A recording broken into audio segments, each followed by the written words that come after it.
اور رمضان میں یاد رکھیے صرف روزہ اور تراویح یہی دو عمل نہیں ہے، اس کے علاوہ بھی بہت سے کام ہیں جو آپ کو اور ہمیں رمضان میں کرنا ہے. مثلا لوگوں کی مدد کرنا، صدقہ و خیرات دینا، صرف زکوٰۃ دینا نہیں، صدقہ عام نفلی صدقات. اللہ کے رسول صلی اللہ علیہ وسلم کے بارے میں صحابہ نے فرمایا کہ وہ رمضان میں اتنے زیادہ سخی ہو جاتے تھے، عام دنوں کے مقابلے میں اللہ کے نبی صلی اللہ علیہ وسلم رمضان میں بہت زیادہ سخی ہوتے، اتنے سخی ہوتے جیسے ایک تیز ہوا کی طرح سخی ہو جاتے. تیز ہوا چلتی ہے تو کیا ہوتا ہے، راستے میں جتنے لوگ موجود ہیں سب کو ہوا لگتی ہے نا، ایسا تو نہیں کہ کسی کو ہوا لگ رہی ہے اور کسی کو نہیں. تو اللہ کے نبی صلی اللہ علیہ وسلم کی سخاوت اسی تیز ہوا کی طرح رمضان میں ہو جاتی کہ جو سامنے آ رہا ہے ہر ایک کے ساتھ سخاوت کا معاملہ کر رہے ہیں. جتنی استطاعت ہے، جتنی مدد کر سکتے ہیں کرتے ہیں. کبھی کوانٹٹی کو کے اوپر فوکس نہ کیجیے. آپ کی استطاعت 1 روپے دینے کی ہے وہ دیجیے. سخاوت کوانٹٹی سے طے نہیں ہوتی، سخاوت اس سے طے ہوتی ہے کہ آپ کی جتنی استطاعت ہے اس کے مقابلے میں آپ کتنی خوش دلی کے ساتھ کتنا زیادہ دے رہے ہیں اپنی استطاعت کے بقدر. تو لوگوں کی مدد کرنا، غربا مساکین کی مدد کرنا، اس کے علاوہ جو ہے مدارس کے طلبہ ہیں، مدارس سے آتے ہیں، چاروں طرف سے سفراء آتے ہیں جو مدارس کے لیے ڈونیشن لیتے ہیں، ان کی مدد کرنا، ان کے ساتھ بدتمیزی نہیں کرنا. دیکھا جاتا ہے کہ ان سفراء کے ساتھ بدتمیزی کی جاتی ہے، لوگ سمجھتے ہیں اپنی جیب بھرنے آ رہے ہیں. بھائی وہ مولانا جو مدرسے سے آئے ہیں وہ اپنی جیب بھرنے نہیں آتے ہیں، بلکہ آپ پر احسان کر رہے ہیں کہ آپ کی زکوٰۃ کو صحیح جگہ پہ لگاتے ہیں. وہ کیا ہمارے اور آپ کے اندر اتنی صلاحیت ہے، اتنا گٹس ہے کہ ہم راستے میں نکلیں اور صحیح مستحق زکوٰۃ کو تلاش کریں؟ ہمیں آتا ہی نہیں ہے، پتہ ہی نہیں ہے کون مستحق اور کیا ہے. وہ ہمارے گھر میں آ رہے ہیں، ڈور ٹو ڈور سروس دے رہے ہیں. وہ اس سے بڑی چیز اور کیا چاہیے، اور اللہ کے لیے دے رہے ہیں. آپ کے پیسے کو وہ صحیح جگہ پہ لگاتے ہیں، جہاں زکوٰۃ کا مصرف ہے وہاں پہ لگاتے ہیں. اس کے علاوہ بھی آپ کو دیگر جگہوں پہ خرچ کرنا ہے. تو سب سے پہلی چیز تو یہ ہے کہ اپنی نیت کو خالص کریں، اور اس چیز کو ذہن سے نکال دیں کہ اس آنے والے رمضان کو ہم رسم و رواج کی طرح نہیں گزاریں گے کہ ہر سال رمضان آ رہا ہے، بس وہ افطار پارٹی ہوتی ہے، سحری کرنا ہے، رات میں گھومنا ہے، تراویح پڑھنی ہے امام صاحب کے پیچھے اور دن بھر میں روزہ رکھنا ہے، بس یہی ہے. تو ہم نے ایک رسم بنا لیا اس کو کہ بھئی یہاں سب کر رہے ہیں تو ہم بھی کرنا ہے. تو اس چیز کو سب سے پہلے کلیئر کریں اپنے ذہن میں کہ ہم رسم کے طور پہ روزہ نہیں رکھتے، ہم اسے عبادت سمجھ کے رکھتے ہیں، اور اس کے پیچھے جو فضائل ہیں اور جو اہمیت ہے اس کو ذہن میں رکھتے ہوئے کرتے ہیں. تو سب سے پہلی چیز یہ ہے کہ اپنی نیت کو خالص کرنا، نیت کی اصلاح کرنا کہ ہم رمضان کے روزے کس کے لیے رکھ رہے ہیں، رمضان کی عبادت ہم کس کے لیے کر رہے ہیں. ہم اللہ کو راضی کرنے کے لیے کر رہے ہیں. ایک تو یہ ہے کہ بری نیت ہو، لوگوں کو دکھلاوے کے لیے ہم کر رہے ہیں. بھائی روزہ ہم رکھ رہے ہیں تاکہ لوگ دیکھیں، لوگ کہیں کہ ہم روزے دار ہیں، یا روزہ ہم اس لیے رکھ رہے ہیں کہ تاکہ یہ لوگ نہ کہے کہ بھائی دیکھو مسلمان ہے روزہ نہیں رکھتا ہے. نماز تراویح یا قیام اللیل ہم پڑھ رہے ہیں یا عبادتیں کر رہے ہیں اس لیے کر رہے ہیں کہ گھر والے کہیں یا دیکھنے والے کہیں کہ بڑا عابد و زاہد ہے، یا سب کر رہے ہیں اس لیے ہم کر رہے ہیں. تو یہ دونوں طریقے صحیح نہیں. ایک ہوتا ہے کسی عمل کے پیچھے غلط مقصد ہونا، غلط نیت ہونا، اور ایک ہوتا ہے کہ کسی عمل کے پیچھے کوئی نیت ہی نہیں ہونا. یہ دونوں بری چیزیں. نیت کا نہ ہونا، بس چونکہ سب کر رہے ہیں تو ہم بھی کر رہے ہیں، یہ کوئی اچھی نیت نہیں ہے، یہ کوئی اچھا طریقہ نہیں ہے کہ بس آپ نے لوگوں کو دیکھ کر جو ہے فالو کرنا شروع کر دیا اور اس کی جو اہمیت ہے اس کو اپنے ذہن میں مستحضر نہیں کیا، اس کو اپنے ذہن میں پریزنٹ نہیں رکھا. اور بری نیت ہو تو یہ بھی بڑی خطرناک چیز ہے. تو ہماری نیت کیا ہونی چاہیے؟ ہماری نیت یہ ہونی چاہیے کہ ہم رمضان میں تمام عبادتوں کو، چاہے وہ روزہ ہو یا رات کی نماز ہو یا اس کے علاوہ غریبوں کے درمیان صدقہ و خیرات کرنا ہو، افطار کرانا ہو یا سحری کرنا ہو یا نمازوں کا اہتمام ہو، صدقات کا اہتمام ہو، ذکر و اذکار کا اہتمام ہو، یہ سب ہم صرف اللہ کو راضی کرنے کے لیے کر رہے ہیں، اور اس لیے کر رہے ہیں کہ اللہ سے تقرب حاصل ہو جائے. رمضان کا جو مہینہ ہوتا ہے یہ ایک ٹریننگ، تربیتی کورس ہوتا ہے. 1 مہینے کے کورس سے اللہ رب العالمین ہمیں گزارتے ہیں کہ پورے 11 مہینے جو ہے ایک بندہ دنیا کے پیچھے بھاگتا رہتا ہے اور کبھی اکثر ایسا ہو جاتا ہے کہ دنیا غالب آ جاتی ہے، اللہ کو بھول جاتا ہے. دنیا غالب آ جاتی ہے، اللہ کو وہ بھول جاتا ہے. تو رمضان کے مہینے میں ٹریننگ ہو رہی ہوتی ہے کہ بھئی اب آ جائیں، جہاں جہاں بھٹکے ہوئے جو ہیں، اللہ آواز لگا رہا ہے کہ سب آ جائیں، آئیں اور اپنی اصلاح کر لیں، آئیں اور ہمارے قریب آئیں. اب آپ دیکھیں اللہ کے نبی صلی اللہ علیہ وسلم نے رمضان کے متعلق کیا فرمایا. اللہ کے نبی صلی اللہ علیہ وسلم نے فرمایا کہ جب رمضان کا مہینہ شروع ہوتا ہے تو فتحت ابواب الجنہ واغلقت ابواب النار، کہ جنت کے دروازے کھول دیے جاتے ہیں اور جہنم کے دروازے بند کر دیے جاتے ہیں. کیوں بھائی ایسا کیوں کیا جاتا ہے؟ اس کا کیا تعلق ہے؟ ابھی تو ہمیں جنت میں اٹھ کے جانا نہیں، ایسا تو نہیں عید کے دن ہی جنت چلے جائیں یا عید کے دن ہی جہنم چلے جائیں، ایسا تو نہیں ہوتا ہے. کیوں ایسا پھر اللہ تعالیٰ فرماتے ہیں ایسا اس لیے کرتے ہیں چونکہ یہ رمضان کا پروٹوکول ہے. یہ رمضان کا پروٹوکول ہے کہ رمضان کی ابتدا ہوگی، جنت کے سارے دروازے کھول دیے جائیں گے اور جہنم کے سارے دروازے بند کر دیے جائیں گے. یہ انڈیکیشن ہے انڈیکیٹ کرتے ہیں اللہ رب العالمین اس چیز کی طرف کہ اب میری رحمت کا دروازہ پہلے سے زیادہ کھل چکا ہے. تو جتنے بھٹکے ہوئے ہو تم، جتنے بڑے گناہ تم نے اپنے پاسٹ میں کر رکھے ہو، آؤ اب رجوع کر لو، آؤ اور اب توبہ کر لو، آؤ اور اپنی اصلاح کر لو، میں تمہاری مغفرت فرماؤں گا. اسی لیے اللہ کے نبی صلی اللہ علیہ وسلم کی حدیث میں، حدیث قدسی ہے، جس میں اللہ رب العالمین نے کیا فرمایا ہے کہ لو بلغت ذنوبک عنان السماء، تمہارے گناہ آسمانوں تک کیوں نہ پہنچ جائے. یہ شیطان کے بہکانے کا طریقہ ہے. شیطان کا ایک بہت بڑا ٹریپ ہے یہ، اس کو ذہن میں رکھیں کہ وہ انسان کے ذہن میں یہ بات ڈالتا ہے کہ بھئی تم تو پورے سال گناہ کرتے آئے، تم نے جو اپنے پاسٹ میں فلاں فلاں گناہ کیا ہے، تم نے جو ہے غلط تعلقات رکھے، تم نے کسی کا مال دبایا ہے، اور تم نے جو ہے زنا کیا ہے، تم نے یہ کیا ہے، تم نے وہ کیا ہے. یہ سارے گناہ اپنی جگہ پر، اس سے توبہ کرنا ضروری ہے، اور جن کا حق دبایا گیا ہے ان تک حق لوٹانا ضروری ہے. لیکن شیطان کیا وسوسہ ڈالتا ہے؟ شیطان یہ وسوسہ ڈالتا ہے کہ بھئی اب عبادت کر کے کیا فائدہ، تم نے تو پچھلے سال گناہ کیے تھے، ابھی پچھلے مہینے تم نے یہ غلطی کی، پچھلے مہینے تم نے اللہ کی اس طرح نافرمانی کی، تو اب تمہاری دعا کرنے سے جو ہے، تمہاری دعا سے اللہ کوئی تمہیں معاف کرنے والا نہیں ہے، کس منہ سے اللہ کے پاس جاؤ گے؟ یہ شیطان کا ٹریپ ہے، اس سے بچنا ہے. اسی لیے اللہ رب العالمین نے فرمایا قل یا عبادی الذین اسرفوا علی انفسہم لا تقنطوا من رحمت اللہ، کہ اللہ کے رسول آپ میرے بندوں سے کہہ دیجئے. یہ دیکھیں آپ، اللہ بندے کہہ کر پکار رہے ہیں ہر ایک کو، جو بڑے سے بڑا دیندار ہے اس کو بھی، اور جو بڑے سے بڑا گنہگار ہے اس کو بھی، آخر سب اللہ ہی کے بندے. اللہ فرما رہے ہیں کہ آپ میرے بندوں سے کہہ دیجئے لا تقنطوا من رحمت اللہ، کہ تم اللہ کی رحمت سے مایوس نہ ہو، اللہ کی مرضی سے مایوس نہیں ہونا ہے. کیوں؟ کیونکہ مایوسی تو یہ کفار کا طریقہ ہے، مایوسی یہ مسلمانوں کا طریقہ نہیں ہے. لا تقنطوا من رحمت اللہ ان اللہ یغفر الذنوب جميعا، اللہ رب العالمین تمام گناہوں کو معاف کر دیتا ہے.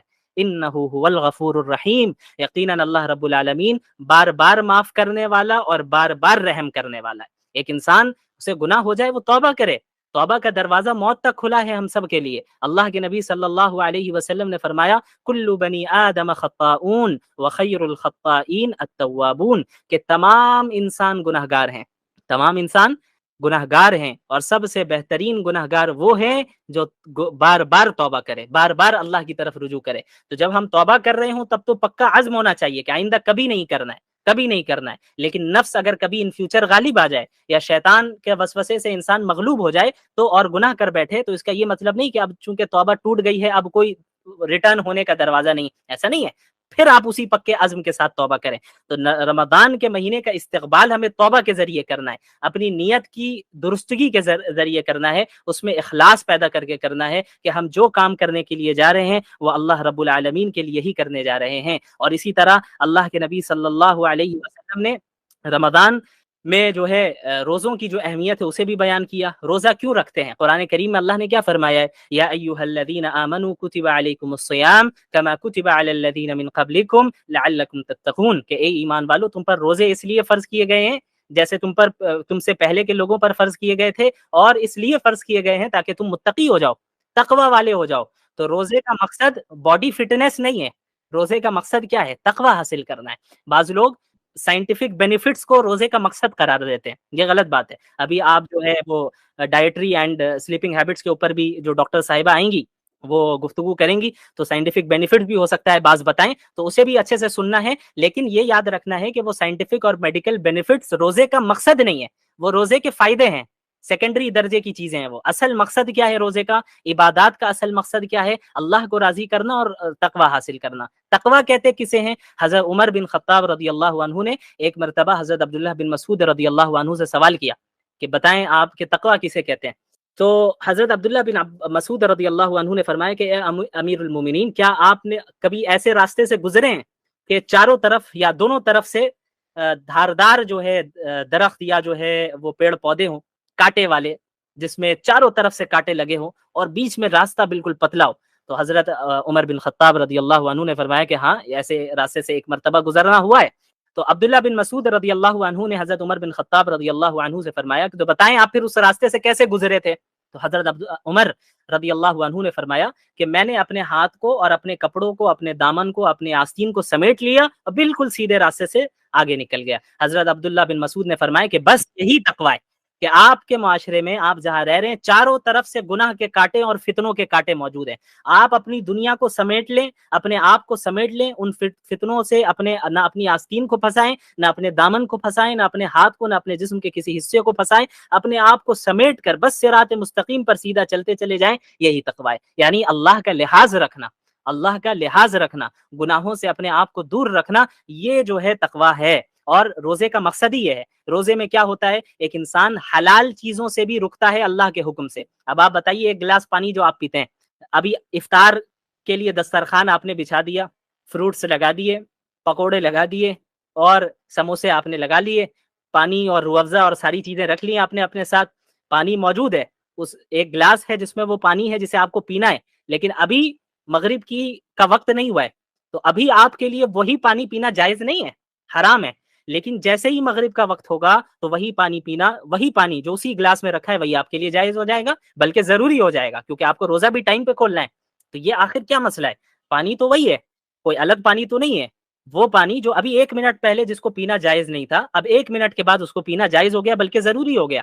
یہ آخر کیا مسئلہ ہے؟ ایسا کیوں ہوا؟ یہ اللہ کے حکم کی وجہ سے ہوا، کہ اصل اللہ کا حکم ہے. اللہ کا حکم جہاں کہے گا، اللہ نے جہاں کہہ دیا یہاں رک جاؤ، بس ہمیں رک جانا ہے. اللہ نے جہاں کہہ دیا بس آگے بڑھو، ہمیں آگے بڑھنا ہے. یہ ہے ایک متقی مومنین کی صفت، متقی کی صفت اور مومن کی صفت، کہ اللہ کے حکم کے سامنے ہر چیز کو سرنڈر کر دینا ہے، اپنی چیز کو، اپنی خواہشات کو پیچھے ڈال دینا ہے. تو رمضان میں تربیتی کورس ہے، یہ ٹریننگ ہوتی ہے پورے سال کے لیے. کیا ٹریننگ ہوتی ہے؟ کہ جس طریقے سے رمضان کے مہینے میں آپ اللہ کے حکم سے حلال چیزوں سے رک رہے ہیں ٹیمپرری طور پہ، صبح صادق سے لے کر غروب وقت تک آپ کھانے پینے سے اور سیکشول ریلیشن سے آپ اپنے آپ کو دور رکھ رہے ہیں، رکھنا ہے، ضروری ہے، فرض ہے، ورنہ آپ گنہگار ہوں گے. اللہ کے حکم سے جو ہے آپ نے حلال چیزوں کو وقتی طور پہ اپنے آپ کو آپ نے دور کر لیا. تو یاد رکھیے، پورے سال رمضان کے علاوہ باقی 11 مہینوں میں بھی وہ چیزیں جو اللہ نے آپ پر پرماننٹلی حرام کی ہیں، اللہ کے حکم کے پیش نظر اس سے بھی دور رہنا ہے. یہ ہے ٹریننگ، رمضان کا اصل مقصد یہ ہے. لیکن ہمارے یہاں رمضان کو بس ایک کھیل کود اور ایک جو ہے بس کھانے پینے کا مہینہ بنا دیا گیا ہے. ہمارے یہاں بس جو ہے خواہ خواہ کے نعروں اور جو ہے خواہ خواہ کے پروگرامز اور افطار پارٹی اور سحری پارٹی، ہم بس اسی میں رہتے ہیں. یہ جو ہے یہ جو ہمارے ذہن میں وسوسے آتے ہیں، یہ شیطانی وسوسے جو رمضان سے پہلے اور زیادہ آتے ہیں، چونکہ شیطان کو پتہ ہے کہ ابھی رمضان آئے گا، مجھے قید کر لیا جائے گا. اللہ کے نبی صلی اللہ علیہ وسلم نے فرمایا کہ وصفدت الشیاطین، کہ شیاطین کو رمضان کے مہینے میں قید کر دیا جاتا ہے. جو سرکش شیاطین ہوتے ہیں، جن کا کام ہوتا ہے لوگوں کو ایمان سے اور اسلام سے دور کرنا، انہیں قید کر دیا جاتا ہے. تو شیطان بھی رمضان سے پہلے بندوں کی، اپنے چیلوں کی اور اپنے ایجنٹس کی ٹریننگ کر کے جاتا ہے. میں تو جا رہا ہوں، تمہیں اپنا باقی کام کرنا ہے، 1 مہینے کے لیے تمہارے حوالے. تو ہمیں یہ دیکھنا ہے کہ ہم شیطان کے ایجنٹ بنیں گے یا اللہ رب العالمین کے بندے بنیں گے، ہم شیاطین کے بندے ہیں یا اللہ کے بندے.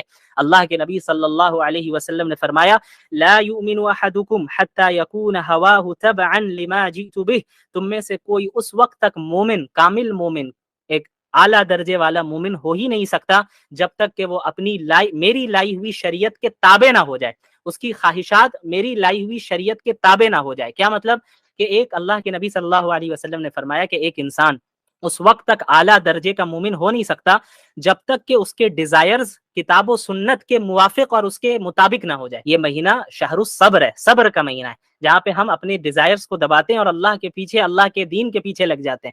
پیچھے لگنے کا مطلب اللہ کے دین کو فالو کرتے ہیں اور اللہ کے احکامات کو زیادہ سے زیادہ فالو کرنے کی کوشش کرتے ہیں، نوافل کی کثرت کرتے ہیں، اذکار کی کثرت کرتے ہیں. اور اس کے علاوہ بھی بہت سے کام ہیں جو آپ کو اور ہمیں کرنا ہے. مثلا لوگوں کی مدد کرنا، صدقہ و خیرات دینا، صرف زکوٰۃ دینا نہیں، صدقہ، عام نفلی صدقات، جتنی استطاعت ہے، جتنی مدد کر سکتے ہیں کرتے ہیں.